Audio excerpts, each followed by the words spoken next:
Hi guys, Christy here with It's a Book Thing, and here is my vlog on and review on Alexandra Bracken's Never Fade. This is the second book in the Darkest Minds trilogy. I don't know if it's a trilogy, so I don't know why I just said that. But this is the second book in the Darkest Minds series, and I have to tell you that I was so looking forward to this book. I was just like looking forward to reading this, and I had so many other books that I had to read before I got to this one. So I was just like, when I finally got to read it, I was so excited. I couldn't put it down. I read it probably in about just over a day. I started it a Saturday morning and finished it Sunday night. So loved it. While I was reading, I couldn't put it down. If you don't know what this book is, you need to crawl out from under the hole that you've been living in. I don't know why. The Darkest Minds is a story about Ruby. It's the start of a dystopian society in the United States where disease has come through and killed 95% of the children between the ages of like 8 and 12.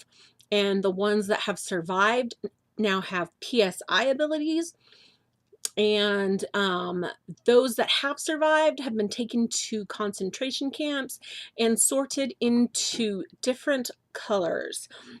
Reds have the ability to control fire. Yellows have the ability to control electricity. Blues have the ability to control objects. They can move things with their mind. Oranges have the ability to control other people's minds. And yeah, those are the ones I can remember off the top of my head. Ruby is the heroine in our story, and she is an orange.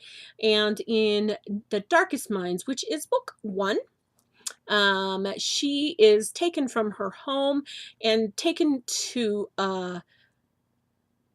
the only way I can describe that is she is taken to a concentration camp for children where she is made to cook and clean, and she's basically tortured, and kids are, hurt and just like horribly treated because of the abilities that they now possess.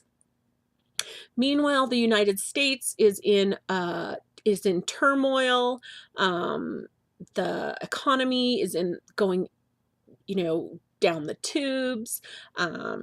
People are made to register their children. They're only allowed to have a certain amount of children, and as soon as they have children, they have to register them. It's just horrible. Like, everything's going to hell in a handbasket. Dystopian society. Here we come. So everything's falling to garbage. So 6 years later, Ruby is broken out of this Thurmond. Thurmond is the camp that she's at, and she is broken out and meets up with a group of young people led by a young man named Liam. Liam and Chubbs and Zoo are on a quest to find East River. I'm going into a little bit more detail, I think, than I need to for book 1. Book 1 was wonderful. I believe I gave it 5 out of 5 stars. You can find my full review of book 1 on my blog. Links will be below. So book 2 picks up about 6 months after book 1. Book 1 kind of left you heartbroken, just But book 2 picks up about 6 months later. Book 1 had a really, YA feel to it. Really YA. Book 2, even though the characters are still 16, 17, 18, it had more of a new adult feel to it. Ruby is now a leader, and she's now more of a go-getter. She's a leader. She's in control of herself. She knows what her powers are. She knows how to use her powers, and she's a leader, and she knows what she wants, and she knows how to protect the people that she loves. And like I said, I read it really, really quickly, and I loved it, and I thought the action was just powerful, and the plot was wonderful, and Alexandra Bracken just wrote a phenomenal story where you were flipping through the pages and just wanted to know what was going on. And when I finished it, I closed it and was like, oh, such a great book. The characters were great, the plot was great. And then I sat down and thought for a minute, and I was like, something bothered me about the book, and I was like, what is it that was tweaking me about it? And here it is, and here is my rant. Are you ready?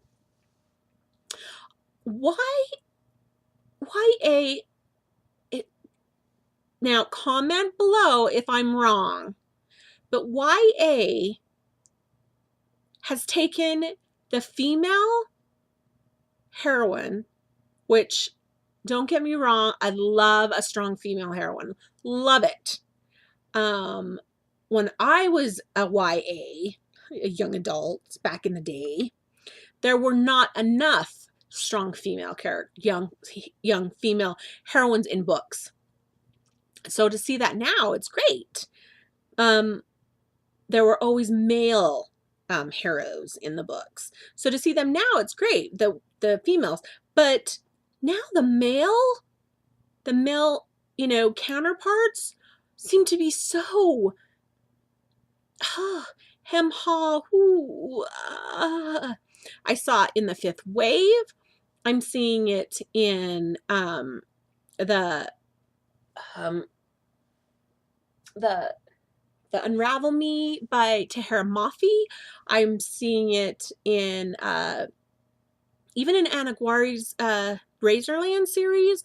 The counterparts to these strong female characters seem to come across as so it's the non-Tarzan thing. Like, because the female characters have to be so strong that the male characters come across as very, very weak. And it is making me want to scream. Because I want a strong female character, but I also want a strong male character. I want the guy to be just as strong, if not stronger, than the female character, because I don't know, because that's what the guy is supposed to be. Am I wrong? Let me know. Comment below if you think I'm completely out in left field. I'm not saying that Never Fade was not excellent. And I'm not saying that Liam and the male characters in Never Fade were mishmashy or weak in any way. I'm just saying that it seems that in YA lately, in some of the books that I've read in YA lately, that there seems to be such great female characters that some of the male characters take a back seat in a way that makes them look a lot weaker than they need to be. Am I just looking for a bodice ripping male character in a kilt?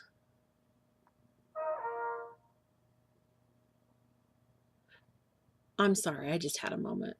I apologize. Maybe it's just me. Comment below if you think that I'm off in left field, or if you agree that some of the male characters in YA have taken a back seat to these strong female characters, when you think that, hey, damn it, it should be everybody sits up for themselves. Come on. The female characters, damn it, they need to be strong, but so do the male characters. Everybody needs a little bit of get up and go. Never Fade. I loved it. Like I said, read it really, really quick. Loved it. Gave it 4 out of 5 stars. My full written review will be on my blog, so make sure you check it out. Link will be below. All right. So I just keep adding to this, and I will have a book haul. I know I said I wouldn't do any more book hauls for a while. I lied. I just can't stand. I have to buy books. It's an addiction. It's an addiction that I cannot get away from. So let's I'm kind of nervous because there's so many books that I want to read. But I have so many. You know what book that I just thought of that didn't have a hem and hawn, like, oh, I'll let you be the fighter, oh, I'll stand back. The Bone Season. The guy in that, he was tough. Tough dude. All right. The next book I'm going to read and review for y'all. Oh, I'm so excited. Throne of Glass by Sarah J. Maas. Throne of Glass, ladies and gentlemen. I'm so excited to finally read this. So excited, so excited. It's right there. Would you like to see it? Let me see if I can grab it without knocking anything over. Oh, ta-da! Throne of Glass by Sarah J. Maas. I will be starting this tonight. Then I will do another vlog review for y'all. So that was my review on The Darkest Mind, Never Fade. And I will be reading Throne of Glass next. So thank y'all and have a great one. Keep reading. If you liked what you saw, make sure you like, share, and subscribe. And make sure you comment below and let me know what you think. Have a good one and keep reading. See you later.